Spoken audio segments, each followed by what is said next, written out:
ហើយបើនិយាយពីមហាក្សត្រយើងសម្ដេចបបៃតាសីហនុថ្វាយបង្គំហូជីមិញដល់បានកូនមកខ្លាយទៅជាមហាក្សត្រថ្វាយបង្គំចៅលួតហូជីមិញគឺថ្វាយបង្គំអាឆែតមកក្តិះកណ្ដេញស្ញួយតប៉ែឆ្កោកឪពុកខ្លួនឯងថ្វាយបង្គំហូជីមិញនៅក្នុងទេវាវិនិច្ឆ័យឪពុកខ្លួនឯងថ្វាយបង្គំ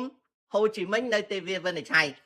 ឯងបានសោយរាជថ្វាយបង្គំចៅលួតរបស់ហូជីមិញ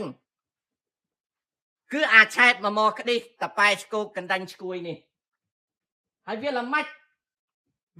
បានជាឪនឹងកូននឹងវាផ្លឹកឈើជ្រុះមិនឆ្ងាយពីគល់